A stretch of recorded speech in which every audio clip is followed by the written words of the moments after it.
This is episode 24 of the Nothing Human podcast, Nothing Human Conversations, 3 Powers Recap with Christa, Part 3.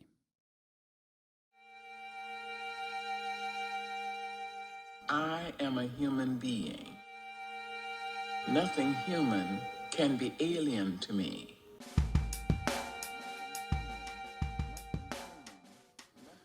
Welcome to the Nothing Human podcast. I am Michael Minkoff, and I want to explore the big human questions with you, in such a way as to make complex ideas more accessible to anyone and everyone. All I need from you is curiosity and attention, and join me on this journey of discovery, and I think that you will find that there's nothing about the big T truth that we can't understand better together. All right, all the episodes for Nothing Human and my bonus podcast, Being Something Extra, are available on my website, nothinghumanpodcast.com. If you have any questions or comments, please comment on the relevant episode on my website, and I will make sure to respond either there or in a podcast. If you want to support me in my work, which I would really appreciate, please rate and review this podcast wherever you're listening to it. And if you want to support me even further than that, you can become my patron for as little as $5 a month on Patreon. There's a link in the show notes on my website. Thank you all very much for your support. I want to say there's some behind the scenes posts that I make there on Patreon every month, but I'm also starting to dump a lot more material on there, including conversations like this one. This will be the last of 3 parts to the conversation I had with my sister Christa. And there was more that we could talk about, and we probably will record that. But I will be posting a lot of those kinds of conversations to my Patreon from here on out. And I also wanted to let you all know that I'm going to do a live stream on my YouTube channel every other Wednesday starting October 8th. I can put a link in the show notes. But you can go and you can join me. You can ask questions through the chat. And I'm going to try and make that happen every other Wednesday and for the foreseeable future. So if you want to join me there, that would be awesome. I'd really appreciate it. Otherwise, you can check out those conversations and others like them either on my Patreon or on my YouTube channel. I'll have to figure out where I'm going to place all of this material. But I've been recording a lot of material, conversations with people. And if you're interested in hearing those conversations, I'm going to be posting them to my Patreon at least, and a few of them on YouTube. And do join me on my live stream that's coming up on Wednesday, October 8th. So basically like a week from now. So stay tuned for that, and now let's get into it. I am a human being. Nothing human can be alien. We're back. Oh, hey. Hey. Hey. All right. So you had a couple more questions. I do. So in episode 8, you talk about Ruth Benedict's book, The Chrysanthemum and the Sword, which popularized the theories behind anthropological or cultural distinctions. The categories of honor/shame, innocence/guilt, and power/fear. It was suggested that the Western culture, and I'm assuming we're speaking of North America when we're talking about the Western culture. It's like all the inheritors of the Greco-Roman tradition. Okay. So some of that is European as well. Continental Europe, UK. You state, or she states, that they use innocence as guilt as a part of its cultural distinction.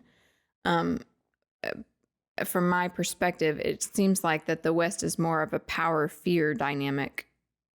But I mean, I'm not probably thinking correctly on that. Can you do a little more explaining? Yeah.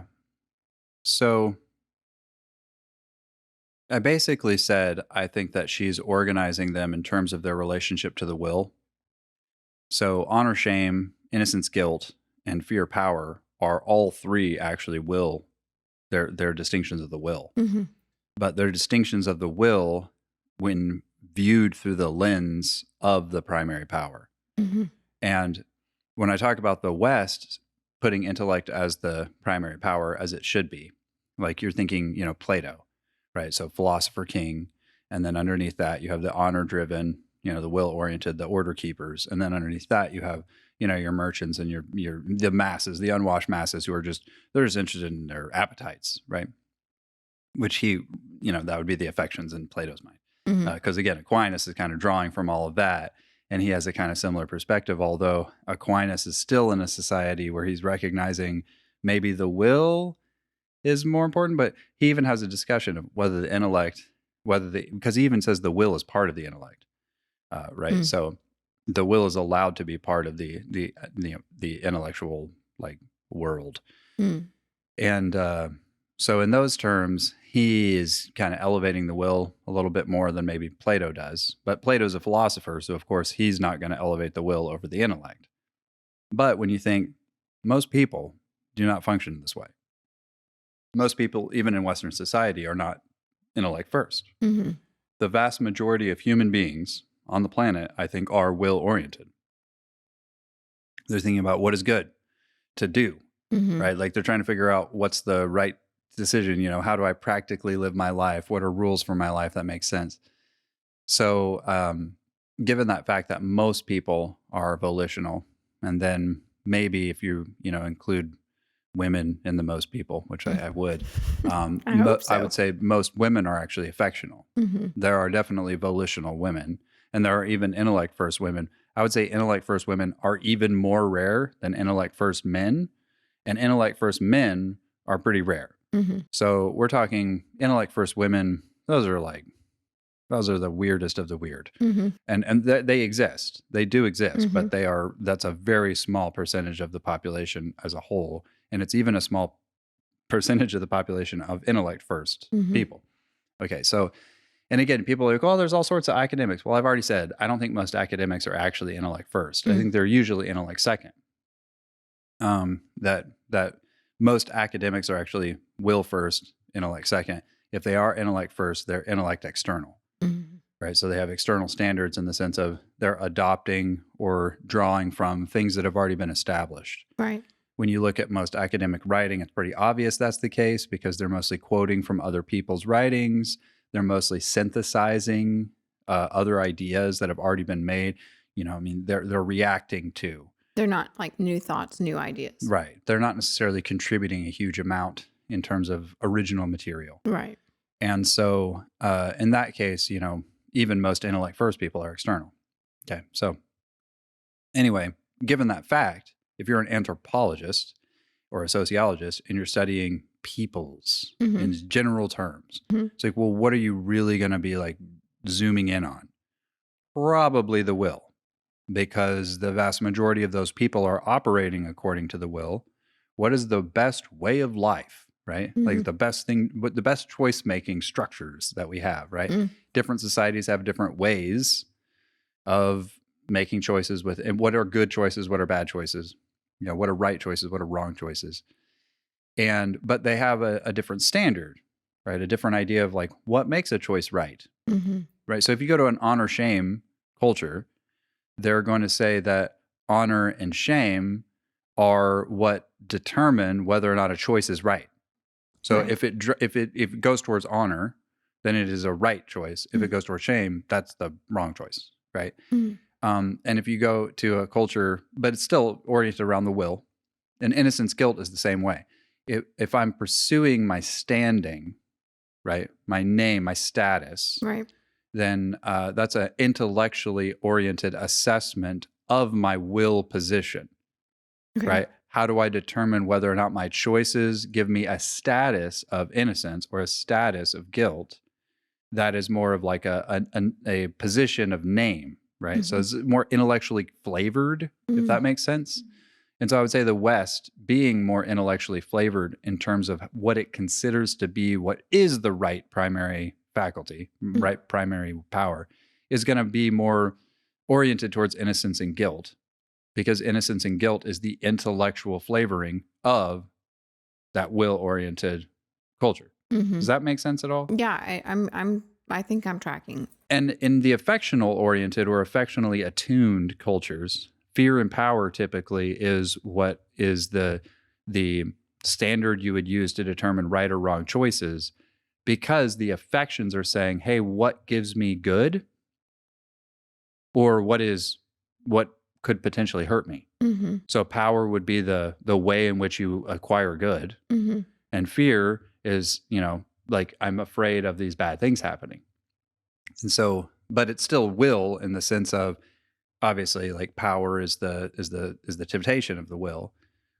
But it's the temptation of the will, particularly when it's affectionately attuned, right? Okay. Because power is a way that we protect ourselves from harm or Right. pursue good for ourselves. And so in affectionately tuned cultures, they tend to be more fear power. Okay, so ultimately, though, any will-oriented person, like in terms of what we've talked about throughout the podcast and stuff, any will-oriented person is going to be tempted toward power, because power is the way that you accomplish your will. Right. But in terms of the chrysanthemum and sword, or anthropological categories, if your culture as a culture says power is most important, fear is the thing we hate, I don't want to be in a state of fear, I want to be in a state of power, it's more than likely because they're affectionately oriented. So in that sense, the power is not so much accomplishing their will. Yeah. That's not what they're looking for first and foremost. Accomplishing their will is toward the purpose of good, meaning that I could be secure and happy and have enough food and et cetera. And that I could, benefit those people who are in my family or in my tribe or in my whatever. And I need power in order to do that. So the seeking for power is not so much because my will is right and should be accomplished. That's actually more the honor shame cultures, and even the innocence guilt cultures that tend to use power in those purposes. Okay. If you're talking about pure fear versus pure power, generally speaking, that's like global South, African, Latin American, these kinds of things, where there's this idea oftentimes, like a lot of these cultures are very much affected by the idea of animism, that there are spirits. Some of them are bad spirits, some of them are good spirits. And so that there's like kind of danger all around in the spiritual realm. And there's powers all around that I have to contend with. Like that's sort of where that comes from. That's where that idea kind of has so much. That's why there's so much stock for those kinds of ideas in those cultures, is that if I don't appease the spirit, who's going to try and put a blight on my harvest, then I might not be able to feed myself, or my community might starve, next season. So I need to make sure that power is resisted. So there's this fear that's functioning in terms of that power.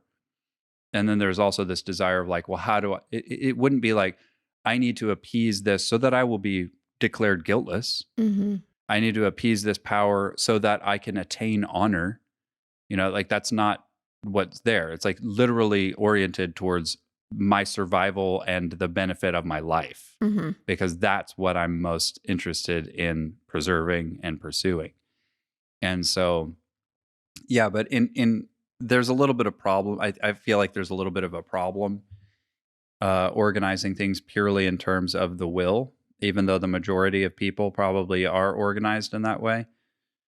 And you can see that it creates problems in Western society where, again, we talked about this earlier, but if you're saying the primary thing that you need to pursue is the intellect, and the majority of people don't, well, then you created a lot of incentives for people to pretend like they are, even when they're not.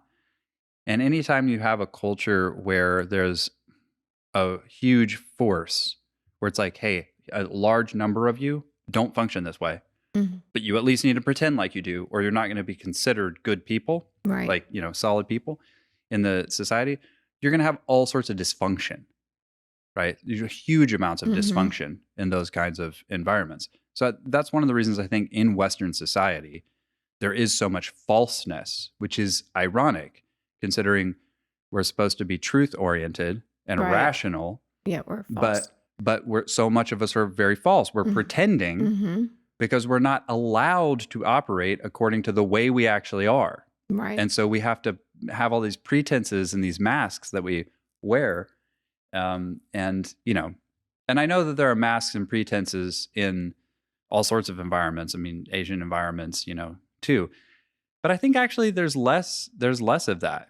Because again, if you're already a will-oriented person, and then somebody says, okay, well, you're will external, and here's some rules, and you need to live by those. And if you live by them, that'll be good. And if you reject them, you're a terrible person. Well, you're like, okay, I can do that. I want to do that. That's actually what I desire. Like, I actually desire somebody to tell me what's good. and what I should be doing and what's right, and let me do it. And you can see, I've thought a lot about like what is the individual person that represents each of these different cultures. Mm-hmm.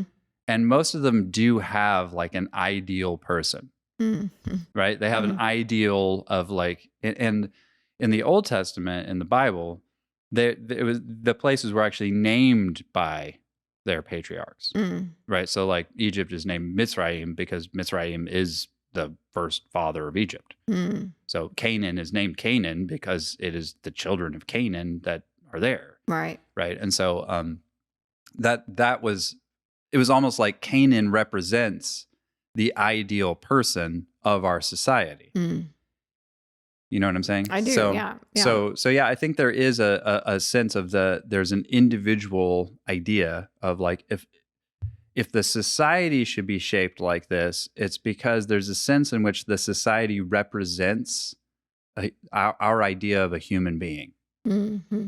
So everybody's really trying to become that human being in that society, that ideal person that the image of the society has created or like is putting forward. And then, I mean, that creates all kinds of problems because you've got people that are outcast then because they don't fit into that ideal. Exactly. And it's just a domino effect of. Or they're playing games. They pretend. They can't really be who they really are in that particular society. And again, I'm saying if you create a society where intellect is first, that you're going to have a false society because like the vast majority of your population, I don't care who they are not going to be intellect first. And so that means that they're all going to be playing these games, pretending to be something they're not.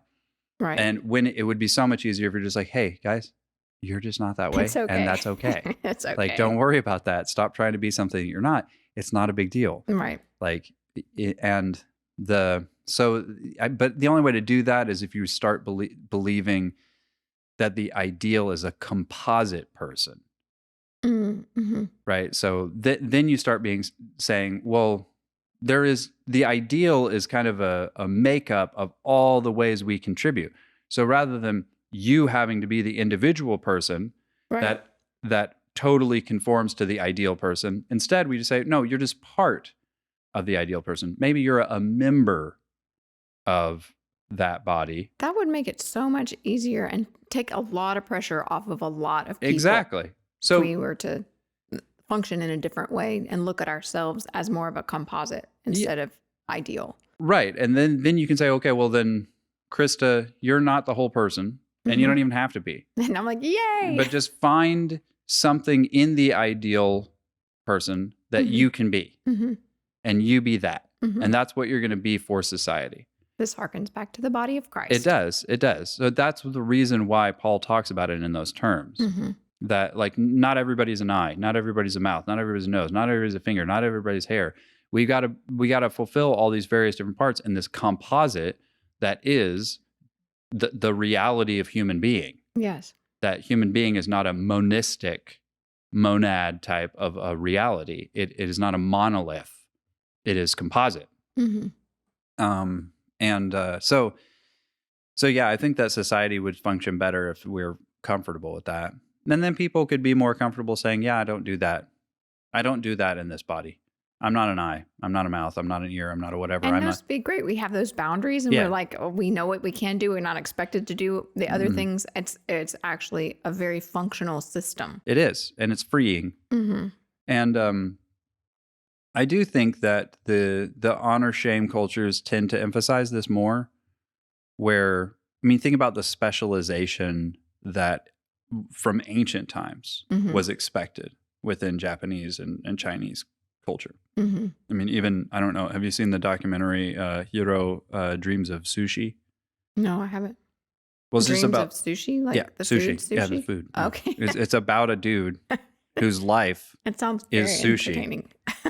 I know, you'd think like this movie would not be interesting. It's a documentary too. It's not even like a drama. I'll have to It's watch a it. documentary of a guy whose life is sushi. Okay. And he's the head of like one of these, probably one of the more prominent like Tokyo sushi restaurants. But he's obsessed. And that's actually pretty common in Japan and in China that it's like, okay, well, what do you do in this world? Well, I make sushi. That's all I do. Like, but if there's the ideal Japanese person, like the composite of our nation, the sushi making part of that is me. You know what I'm saying? Yeah. Like, that's what I am. got you. Yeah, I got you covered. Like, Japan will be fine if I'm the only person making sushi.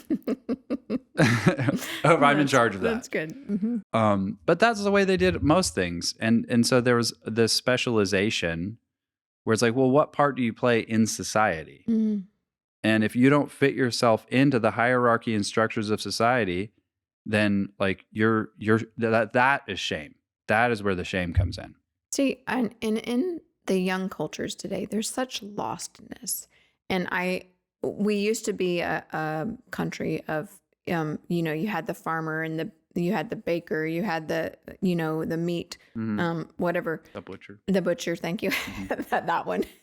I couldn't think of the name of it. My brain, it's not functioning. But and young people, a lot of young people today are just, they're kind of lost as far as like direction and sense of direction. I know that encompasses a lot more than that, but if we were more communal in helping people even discover some of that, their functionality, like that what they're good in, what they can actually thrive in, instead of pushing people all through like you have to go to college or whatever, you have to get a piece of paper that who knows what you're going to do with the piece of paper, but this looks good. I think that's a part of the falseness too, is trying to push all of these people into things that they may not be, might not be their, suiting. That might not be what they really need to be working in, or the area they need to be working in. Yeah, for sure.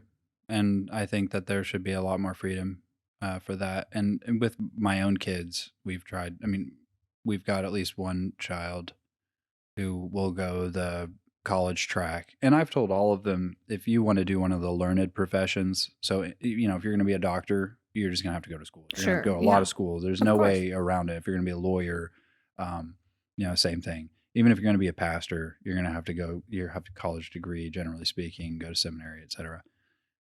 But if you want to be a plumber or involved in one of the trades, which is perfectly honorable and great, you don't need to go to college to do that. Right. And you probably shouldn't waste your money or your time in college actually to do that. If you're pretty sure that's what you want to do, you want to do a trade, figure out what that trade is, maybe get, apprenticeship, learn how to do it, work with some people, make money while you're working. Right. And save some money. And that's going to be a way better track for you.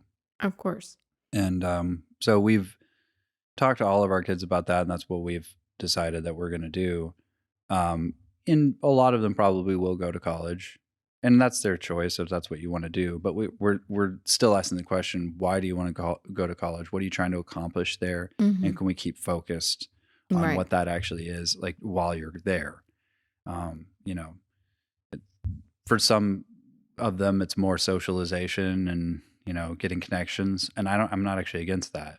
But again, it's like, well, if that's what you're going for, then what kind of degree do you need to choose? What kind of college do we need to choose? We're not going to send you to a really expensive Ivy school. League, no. You're not going to go and get, a huge student debt, trying to go, if all you're wanting is to get these connections in these social, in this social environment, which I don't think is worthless. I think that there's worthwhile value in that.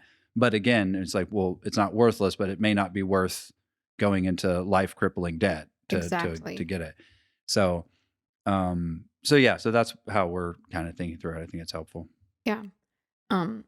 Anyway, I think that's a good closing on that question. So the last question is going to be more around where you're talking about faith and the affections. And I liked what you said about how when you're sharing the gospel with somebody, that it would be good if you knew a little bit about the affections and where their orientation is, because that will help you in being able to speak to them about the gospel. Can you share a little more about that? Sure. I think obviously not everybody's the same. So most people who are going and are very good evangelists, or at least are viewed as good evangelists, I don't know how good they actually are, but that they're viewed as good evangelists, usually are people who are some combination of will and intellect and who are able to give really good answers and shut people down, that have opposition and objections and stuff like that. And that's kind of how we view evangelism. And there may be some value in that. I don't know. It's dubious, okay? Dubious value as far as I can tell. Because I was even talking to, Colleen, our youngest sister, and she had been talking to somebody about faith, and she was like, and Colleen's sitting here, and she was like, I'm sure I didn't give good answers. I mean, you were walking by, you were going to breakfast, and I was just like watching you walk by, Michael, and I was just like, oh man, I wish you would come over here and give better answers than I did. But then, at the end of it, in all of her meekness and humility and sweetness and kindness and love, this person that she was talking to, and maybe she didn't give the most intellectual answers. I have no idea. I wasn't there. But she gave enough of a good testimony and witness of Jesus that this guy like wants to go to church and wants to be part of the community and wants to, so it it's effective in the sense of that is effective. And the reason it's effective is that Colleen operated in her strength, which is like, I'm not going to try to be a award-winning apologist here. I'm just going to be interested in loving because that's what I do. And that was way more effective. And I even said I probably would have botched it. Yep. I probably would have gone in and said a bunch of stuff and made him feel really embarrassed, and which has happened to me in the past. And people just get upset with me and they're like, oh, you think you know everything. And I'm just like, no, come back. Anyway. And so, but with her, disarming humor and her willingness to be really unassuming and be like, I don't necessarily know all the answers to that, but I love Jesus. And what you're saying sounds bad. You know what I mean? And that is very winsome, I think. And there's nothing wrong with evangelizing in those terms. If you want to be a little more self-conscious, and I think even intellectuals and volitional people could be a little more self-conscious about this, especially if you're dealing with somebody who obviously puts affections first. Intellectual arguments are not going to win them. And volitional arguments are not going to win them. Telling them that's wrong is not going to win them. They're going to say, I don't care. Right. Like, I don't care that you think it's wrong. Right? Like, you're obviously a jerk. So, like, what does it matter to me? You've taken no interest in my life. And why are you telling me what to do? Exactly. Why are you trying to tell me what to do?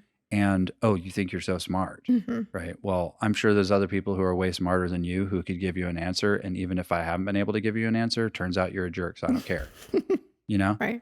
And I see a lot of those kinds of apologists, and they have these slam dunk gotcha type approaches. It's like, how many, you're winning a lot of arguments, but how many souls are you winning? Exactly.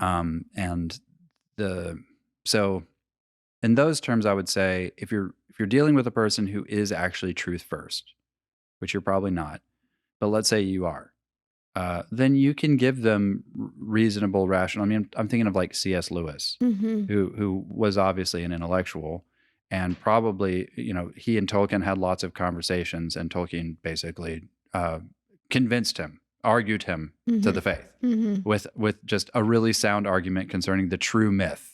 Right. Right. That was the thing that really first penetrated Lewis. And that makes sense as an intellectual that he would be susceptible to argument. Sure. But I mean, is C.S. Lewis the average? You know what I mean? Like, is Tolkien the average? Are these like, are we sitting here going, yeah, I know his name thousands of miles away. And after he even lived, I know his name because he was a real average, normal dude. Probably not. The average person is not convinced in that way. So let's say you're, volitional person. Well, how are you going to be convinced? Well, you're going to be convinced because you've shown me a way of living, a way of choosing that seems to be more functional, more practical, to produce better results. And I'm about that because as a volitional person, I want to see better results. But even then, am I going to recognize the better results if I'm currently feeling okay. Right. Because part of the problem is that, especially in our society of excess and comfort, the one thing about folly is that it can't survive in a crisis. Mm. But that means it can survive in non-crisis. Tell me, when you say folly, what do you mean by that? Well, just when you believe something or you're following something that isn't actually true, it won't actually produce what you hope for it to produce. Okay. So, if I have trust, for instance, in debt, like my trust in my credit card or in my debt or whatever works until it doesn't. Mm-hmm. You know what I mean? So, like, if in the first stage of the use of my credit card, you come to me and you're like, "Hey, the borrower is slave to the lender. Like, you're putting yourself in a real bad situation here." I'm going to be like, "No, I'm not. I just bought a new car. I didn't even have to work for it."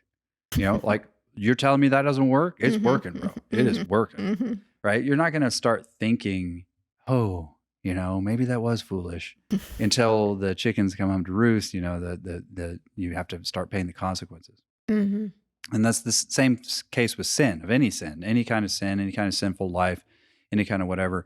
I mean, it's unfortunate, but it usually takes having to pay the consequences before you start going, "Hey, maybe that was the wrong way to live." So, volitionally speaking, it's hard, I think, to convince people, even if you have better laws, even if you have better rules, even if you have better habits, better disciplines, even better results. They might say, "Oh, well, that works for you, but that wouldn't work for me. I can't do that." But I do think that affectional evangelism is probably the center of evangelism from a biblical standpoint. So when I'm looking at 1 Peter 3:15, which is usually trotted out by evangelists, where they say, "Be always ready to give an account of the hope that you have within you," and they usually leave out, when they quote those verses, they usually leave out that bit of it where he says, "To anyone who asks you," to anyone who asks you. That's a really important part of that verse, because who's asking? I mean, if you got a bullhorn on the corner of the street and you're yelling to people, "Repent and believe or die," or whatever, no one's asking you and no one's listening. Right. If they are hearing you, they're annoyed with you. Yes. And they're not thinking, "Oh, the life and the goodness that you're presenting to us here is so beautiful, so wonderful." They're not thinking that. They're like, how can I get as far away from this person as quickly as possible? And can we maybe get a city injunction that this person never be able to do this again? Yes. So that's generally the case. And I'm not saying that God doesn't use those things. Sure. Okay. God can use the jawbone of an ass. He can do whatever he wants, but that doesn't mean the jawbone of the ass is the weapon of choice. Right. Like, wow, we need to stock up on jawbones of the ass. No, it means God can do whatever he wants. But if you're saying, I want to actually choose the right method, like I actually want to choose the method that's going to have the best possibility of really getting through to people, I would say the affectional method is the best choice, even for a volitional person. Because for a volitional person, there is a good that is being presented to them. Yes. Immediately in that moment, even if it's just connection, friendship, care. No one's going to deny that. Right. No one's going to be like, "Hey, will you please not care about me? Will you please not be interested in me as a person? Will you please not desire my benefit and my well-being? Don't bless me. Stop that." No one is going to say that. Like, it is immediately attractive. And that's why Colleen is a great evangelist. She might not have the best arguments, and she doesn't necessarily know how you should live, like those things, but she loves people. And people feel that, the interest, the care, the love that's there from her, and they go, I like this. Where does this come from? Where is this hope that you have for life? Tell me. And she tells them, it's Jesus. And at that point, they can't go, ugh, It's like, well, they do, but they're like, "Man, I wish I hadn't asked you that." But it is a reflection of God's delighting in us when a person delights in you. Absolutely. And that is very attractive. It is to everybody. Nobody is going to deny a good. And so that's why I believe that the scriptures, and I just had my episode 20 where I talked about this, but the scriptures direct us to good works in those terms. And that's why. Because nobody's going to deny good. So we're supposed to zealously pursue doing good to others because that's the goodness of God.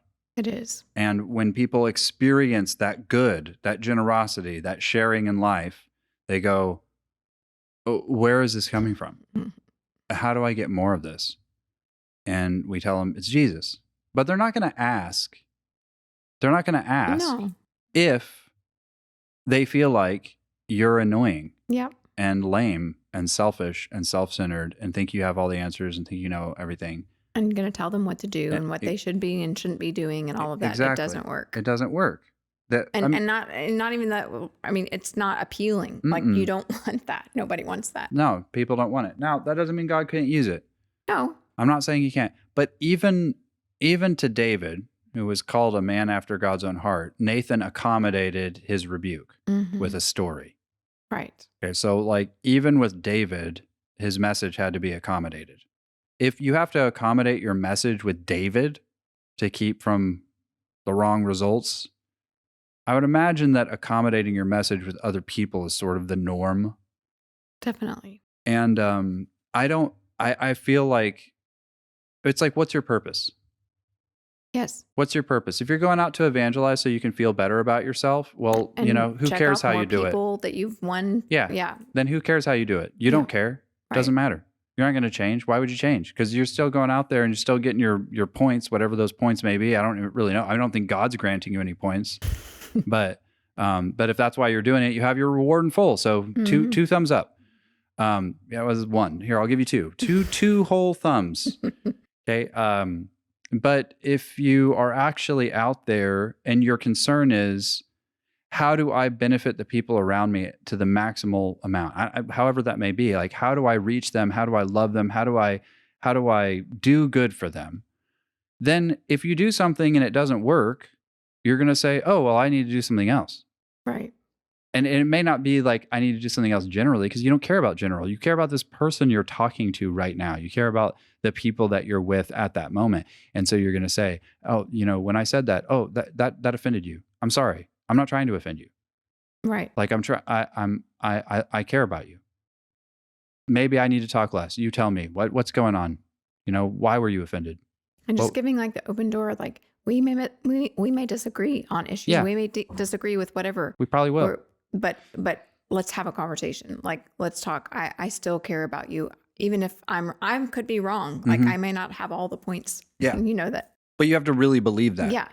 Oh, yeah. And that's what's so great about the Colleen method is she really believes that. Yeah. She's not coming to you and be like, I may be wrong, but I don't think I am. She's like, no, I'm probably wrong. Right.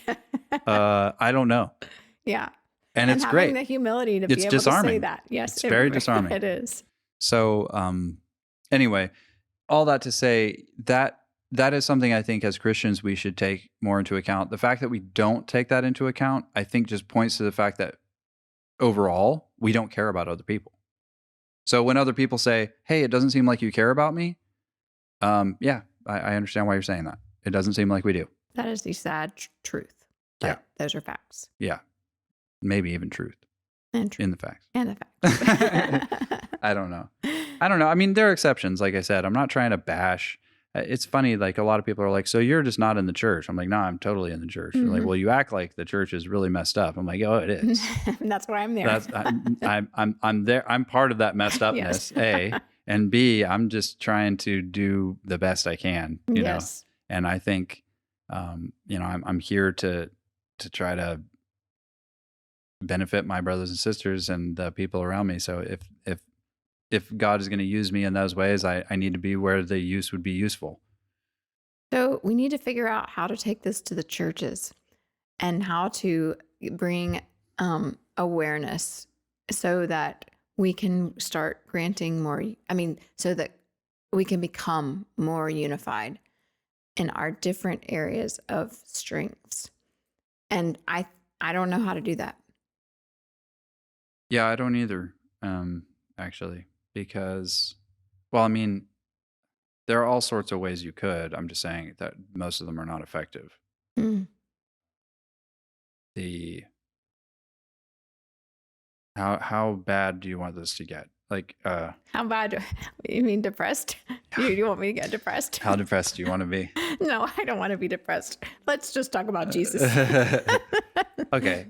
Yeah, so Jesus didn't have place or position or any kind of formal influence. And he wasn't a priest. He wasn't a king, wasn't a ruler in those terms. He was, but not. Wasn't in formal terms, in formal human terms. And he is now in formal human terms, which was really interesting. But in his lifetime, before his death, before his ascension, he was not anything formally or recognized as anything formally. And he had a terrible plan. I mean, his plan was just dumb, stupid plan. I mean, I'm serious. Like, if you were to take Jesus's plan and you were to give it to like a promotions expert or like a marketing expert and be like, hey, does this seem like a good plan? Let's and you have infinite resources, right? Like no object, like there's money's no object, like nothing. Like I can spend as much. I have all of the cattle on 1,000 hills. I got everything in the whole universe. I can do whatever I want. Here's my plan. As a marketing expert, I think everybody would say that's a bad plan. That is not a good plan. First off, why are you even coming to Earth? That seems like a bad plan. Taking on flesh, that seems like a bad plan. As a baby, that sounds like a bad plan. Among an unimportant people, that sounds like a bad plan. Among the most unimportant of those unimportant people, that's a bad plan. Without land as refugees, horrible plan. You know what I'm saying? Like, are you ever going to gain access to the levers of power, either in the religious situation or the civil situation? No. You're going to make a lot of money? No. You're not even going to have a home. Okay. Well, your followers, though. We've got that. We've got your followers, right? And you could write books. You're not going to write books. Okay. Your followers could write books. Okay, we're back to the followers. All right. You just got to pick really good followers, like really important people, influencers, like the cream of the cream, the classy guys. I mean, like the people that everybody's going to follow. Yeah, I picked tax collectors and outcasts and sinners and prostitutes and fishermen, illiterate people mostly, all of them poor, totally insignificant, a lot of sick people. That's about it. And they don't even get it. They're not going to get it. They're not going to get the message. They're all going to leave me and abandon me. I'm going to die as a criminal, naked on a cross. All right, that's my plan. Give me your feedback. What's your feedback on this plan? Sounds terrible. It's a terrible plan. And it's important to understand, like, that was God's plan. Yes. That was God's plan. Like, that was God doing what he intended to do with infinite resources and infinite possibilities. Like, that's what's hard to understand sometimes. Like, this wasn't something that he was like cornered into. Like, he chose to do this. He could have chosen to do any number of various different things. But in his plan, he's like, okay, how to save the cosmos. This is his plan. This is what he decided to do. And it actually is the stupidest possible plan ever, except for one very small, tiny little detail. It worked. So he made something immensely beautiful out of everything that was broken. Yeah, he did. Yeah, he did. And it also means that we're looking at this situation and we're like, how do you get people convinced? And everybody's ideas of that they're actually the stupid ideas, right? Get the important people and celebrities and the, Mhm. the money makers and the movers and shakers. And, those are the real important people. You got to capture their attention. You got to capture their interest. Put a lot of money into marketing and exposure, just get it out there into the world. And, the more important the person that you can make a contact with, the better that is, Mhm. if you can get some big donors. Yeah. Okay. And, talk to the leaders of these churches and, not these small churches, like go to the mega churches. Like Mhm. that's where you're really going to get the Sure. influence. And all of that sounds like good wisdom. It's not. It is folly. It doesn't work. God's plan actually did work. Jesus is, no question, the most important human being that has ever lived. No one disagrees with this. Yes. We divide the hemispheres of human history before and after his existence. Yes. When did he come to earth? That is how we divide all of time for all of human beings. I mean, just the idea that he actually successfully did become that important, centrally important, was such a poor plan for that. You know what I mean? Such a not very promising plan. And yet it worked. And so in that sense, I would say, that God shames the mighty things with the weak things, and that he causes the wisdom of the wise to be proved foolish. And that, I think, goes all the way back to this too. Like if you the reason the affections are dismissed is because they're weak.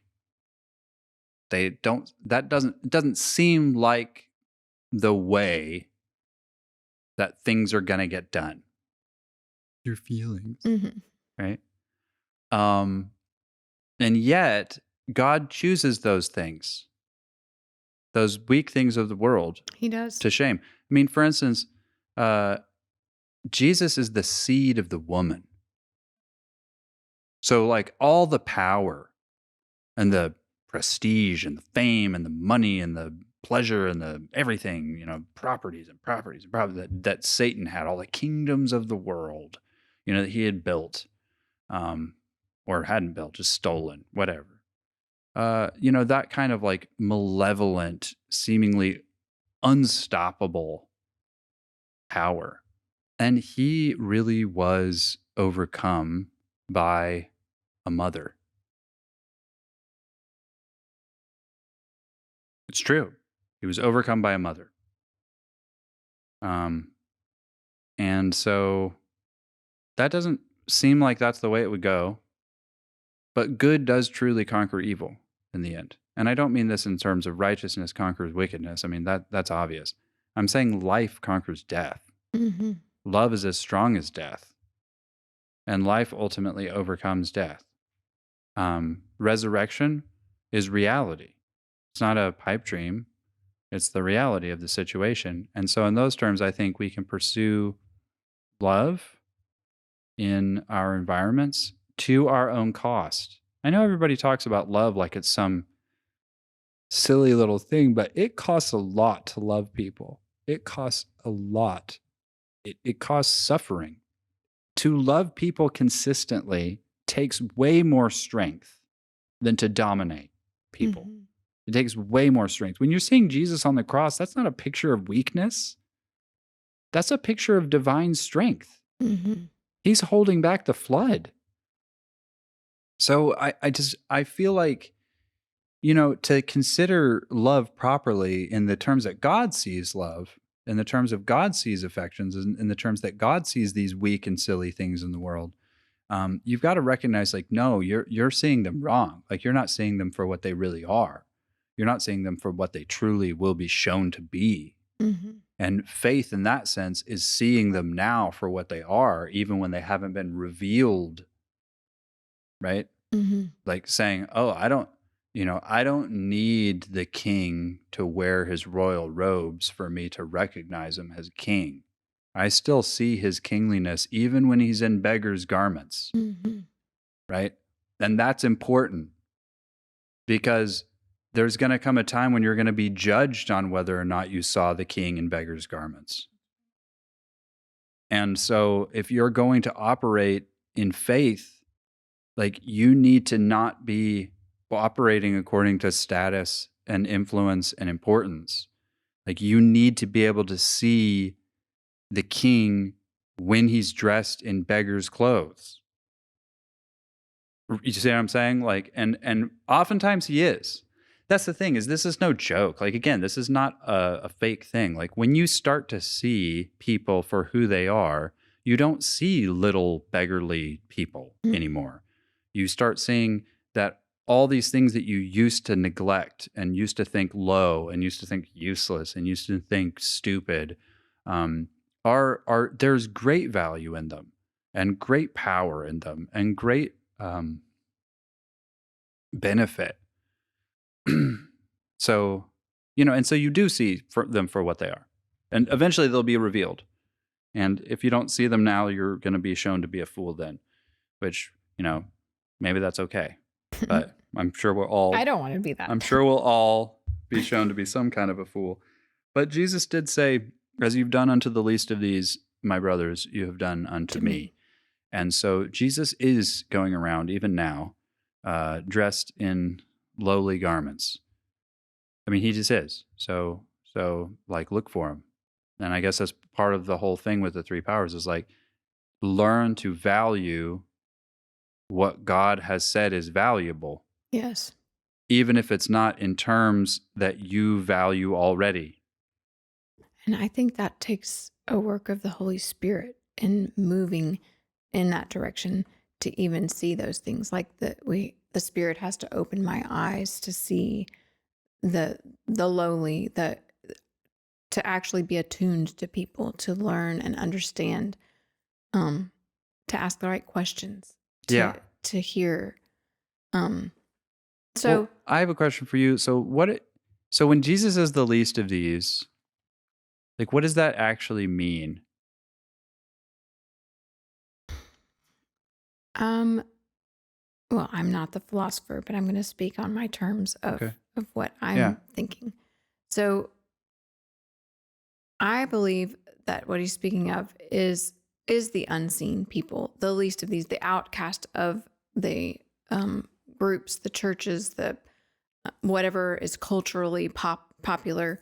To give, for instance, and I actually spoke about this when I was speaking to the young kids that I spoke to about abortion and things like that, and valuing life.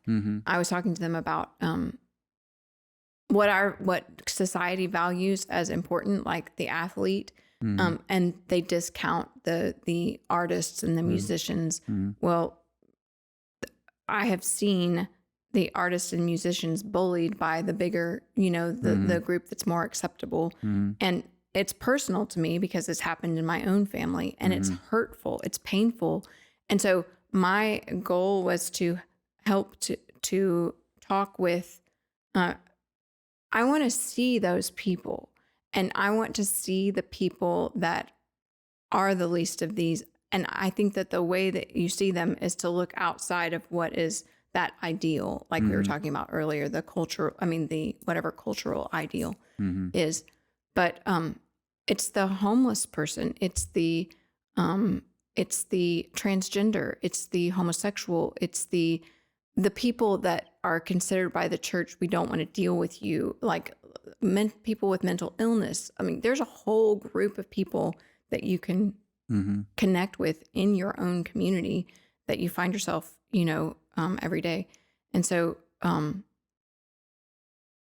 I believe that Jesus would be walking around and seeing those people that aren't generally uplifted as, the ideal. Yeah, and I think he did do that. Oh no, and he did do that. I'm saying that's even today. Even today. Yeah. Well, yeah, and I think that's true. I think what's interesting is when Jesus is saying the least of these, I think he's framing it in your terms. Like, not your personal, but I'm saying in human terms. I think he's actually saying the people you think are the least. Because if it is true that your service to them was service to Jesus, actually, if that's actually a true statement, which Jesus says it, so I'm assuming it's probably true, then they aren't the least. No, You know what I'm saying? I understand what you're saying. It's so based on your perspective. on your perception. Yeah. Right. And I think what's cool is that, it's, so I don't think it's you go around and you're like, who's the least important, most worthless, terrible person around? I think, maybe do that and be like, can I love them? Can I show them love? The person that I think is the least. Because I think that's what he means. You know what I mean? Like, I don't think I don't think the point is like, you're supposed to show love to the person other people think are the least necessarily. I think that it is that you're supposed to love and find value in the people you think are the least. But I don't think the people are. Do you think any people are the least? I don't. I have to really sit and. I'm not trying to be like that altruistic person or whatever. But all right. But you are really nice. So. I want to see people. Like I want to see that the person that I think when I'm thinking, I'm seeing faces, and I see faces of young people that are off and ostracized in the corner, and that are not the prettiest people, and they're, I want to see those people. I want to help them to see that it is good that they exist, that's important to God. And I want them to feel that welcome, So the least of these, I think, for me, it is what everyone else terms as outcast, or that might not reach out towards. Yeah, I think that's valid. I have a friend that I was talking to the other day, and she said, she was a young friend. She said, I just get kind of scared if I go up. She had a transgender friend in her class or whatever. She's like, I just get scared because I don't have anything in common or whatever. And I get scared to talk to them. I'm like, well, they're a human being. Like, ask them about their school or, what's going on in their life. Like, you can talk about anything. It doesn't, you don't have to worry about what topic. You can, just like you would walk up to any friend or whatever. But those are the kind of things that I think hurt my heart, that we are so exclusive, and we get afraid to approach the unseen people because of, I guess it's just fear. I don't, there's lots of things that would be, but. Well, it might be fear. It might be that we just don't see them. Yeah. I think a lot of times they're just not seen. Because again, it's like, why do we see people usually? Personal interest, personal benefit, so it is the case that a lot of these people are unseen because they have very little utility in their particular communities, as their communities are already organized. And nobody is willing to try and figure out how they could have benefit, value, et cetera, within that community, or whether or not the community needs to have a different set of values altogether in order to receive the value of this person. Like a special category. That's a lot to ask. It is a lot to ask. But, you've probably talked to parents who have Down syndrome kids or and it's like, when you're thinking, what utility in even our local community could a Down syndrome kid have?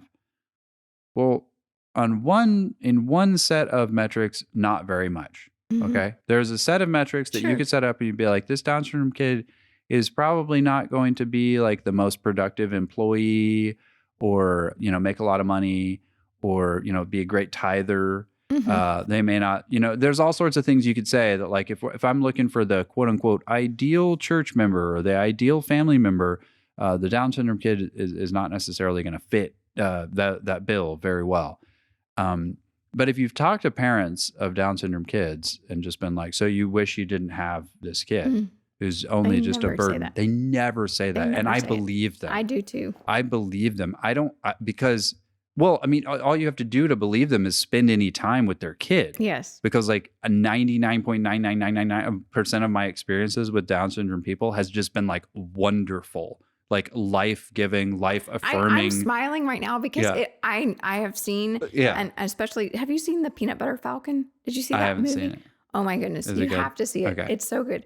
But it makes me smile. Just the pure joy and Yeah. delight that they have. It just makes me It's happy. wonderful. It is. It is. It's like an it is a innocence. priceless treasure. It is. And so in those terms, you're like, who else has that? Yeah. Who else in your community has that? Yeah.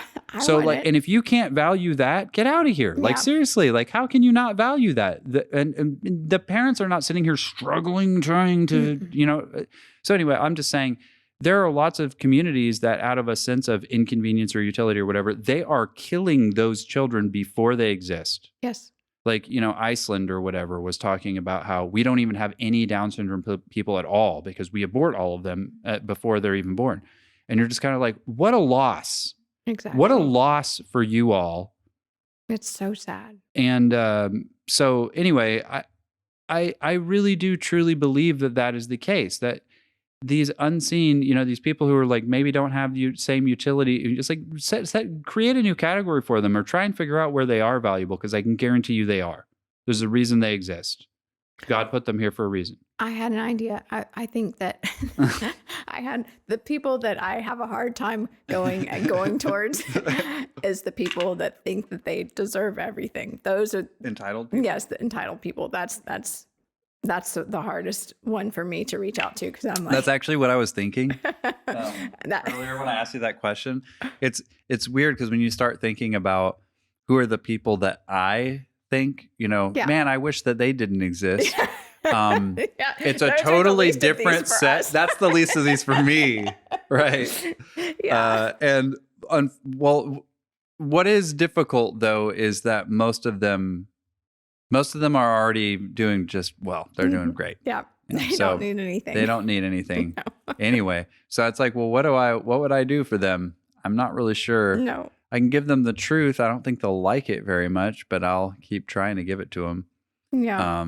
And in a way, I mean, you look at Jesus and Jesus's life, and he had these experiences with the Pharisees and with the hypocrites and whatnot. And he would tell them things like, you have your reward in full, because like they didn't have anything to wait for. There's a theory that that a lot of the Sadducees didn't believe in the resurrection, because why would they? Right. Right. It's like, you have everything you want in life. Right. What are you looking forward to? There's no eternal hope or eternal life to look. Not even any need to. Like, if this life right here could just continue on forever, that would be fine with me. I don't need an afterlife in order for things to get resolved for me. Whereas on the other hand, I don't remember if I told you this, but I was reading, I can't even remember what the title of the book was called, but it was a book that was edited by Tabidi Anyabwali. You know what I'm talking about? Okay, so he's a black pastor, and he had collected together writings from some early black pastors from like, Oh, yes. I know who you're talking about. I think it's called like Faithful Preachers or Faithful something. I haven't think read something it, like but that. I know who you're talking about. And so and what I read the book, and so I'm reading all these sermons from these black pastors like Samuel Lemke and Francis Grimke, I think, is another one that was in there. Anyway, so they have all these different sermons, and I started noticing that there was a huge emphasis on the Day of Judgment. And most of these sermons, like they would come back to it. It was like a theme that they returned to a lot. I started noticing it as I'm reading through this book. And this is a book that, has 3 different preachers, I think, or 4 different preachers, but it's spanning a good 150 years of time. But there's this theme of the Day of Judgment that keeps on popping up over and over again. I was like, it's kind of weird. Like I read a lot of sermons from other preachers, white preachers and stuff from this time, but I haven't really read very much of such a hopeful and positive spin on the Day of Judgment. And I was like, and I think it's because a lot of people who are already satisfied in this life are not really looking forward to the Day of Judgment. But if you're a person who has suffered much and has suffered much at the hands of the system as it's already organized, the Day of Judgment is actually a really great day to look forward to. A day of rejoicing. A day of rejoicing for you, not of fear, not of trepidation, but a day where like things will finally be made right. Right. And, justice will finally be done. And that was just a strange thing to note in all, in these texts. I read this a few years ago. But and then on the other hand of things, you have these people who are satisfied, entitled, and have everything they want. What do they have to look forward to? Like the day. Not only that, the day of judgment is not really a positive for them, because they're thinking when the day of judgment comes, it's probably not going to be good for me. I mean, probably not. You know what I mean? If they ever, if they think about it at all, which they probably don't, try to avoid. But if they think about it at all, so I don't know. I think about,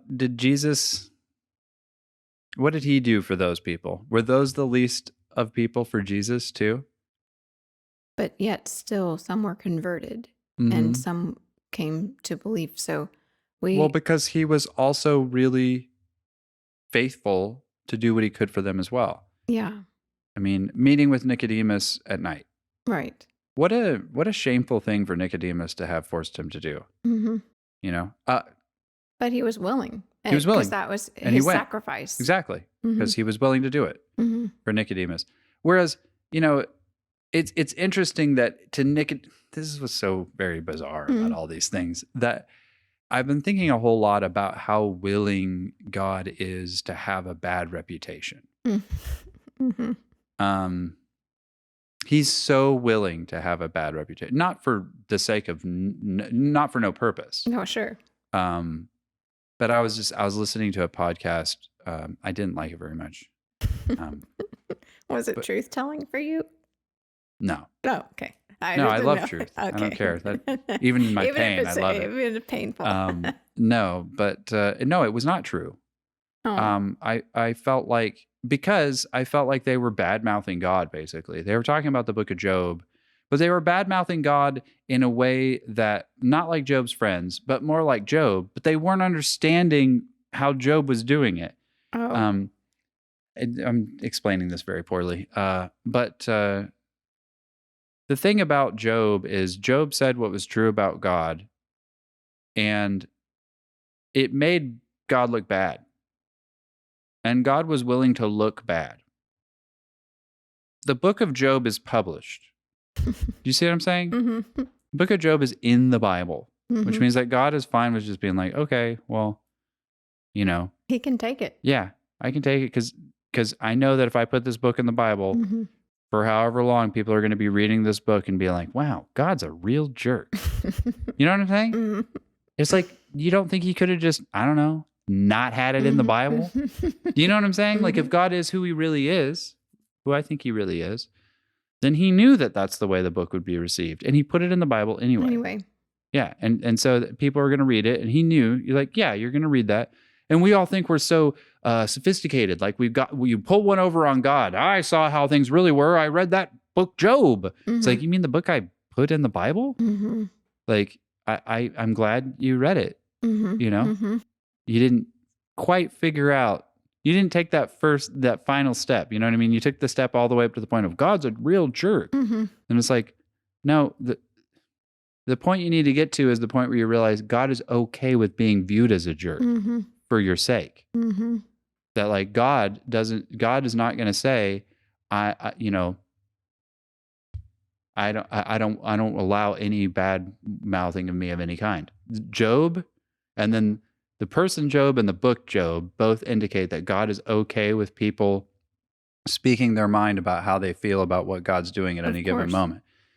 And I guess Jesus feels the same way, because he goes to Nicodemus in the night, even though it's really shameful and maybe people don't understand, but like, Nicodemus met with Jesus in the night because he didn't want to be seen. Nicodemus was a Pharisee, so he didn't want to be seen talking to Jesus, because Jesus was persona non grata at that time. So,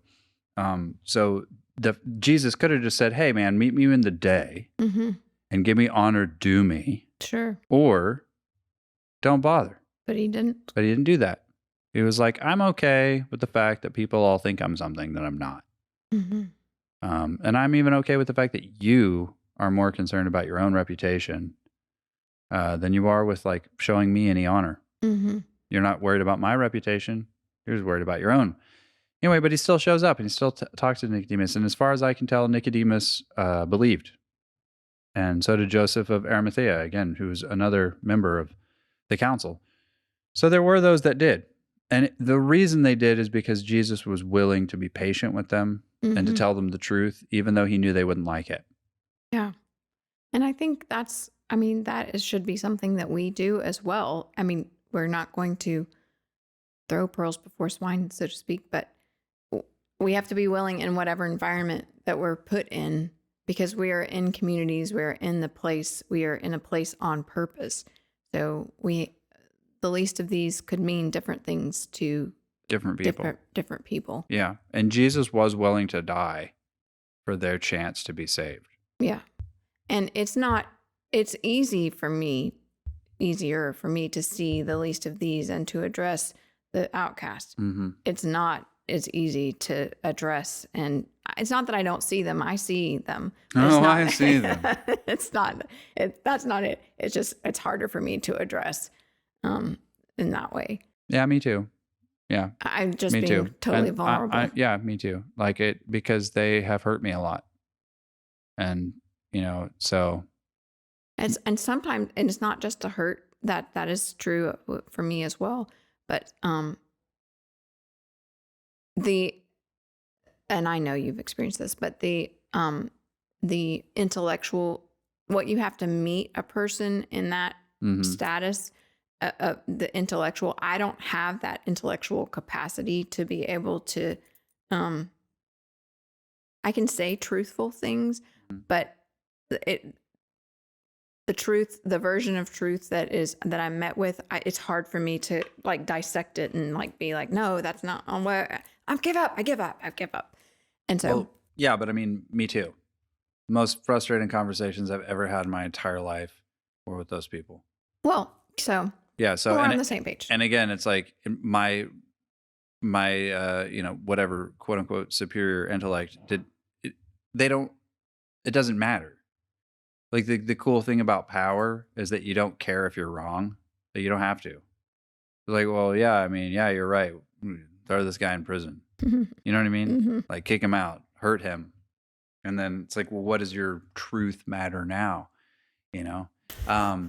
And so. You said that so snarky. What does your truth matter now? Yeah, I know, but it's true though.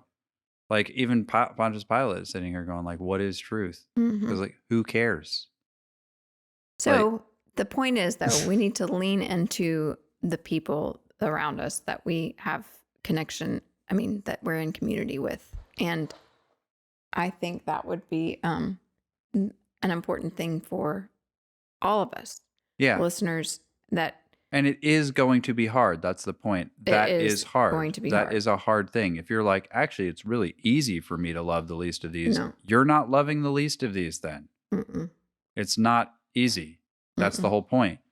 But if you can learn to value them, you will grow. Right. Right? So anyway, somebody doing the spraying, I don't know, bug spray or something. Fun times. Thank you. Thank you for the bug spray. I appreciate it. Always fun. All right. Okay. Is there anything else? No, except for I want to thank you for all of your hard work and effort and your experience and just what you've poured into this. And I'm glad that I was somewhat a little bit of an inspiration to do all of this. The main soul inspiration. There you go. So my mom's going to hear this and just be like, how dare you disown him? Take away everything. No, but it's such a blessing. And I pray that many, many people will just be blessed by this, and it will cause them to live more like Jesus. That is our goal, is to live hope. And love more like Jesus. So, well, thank you.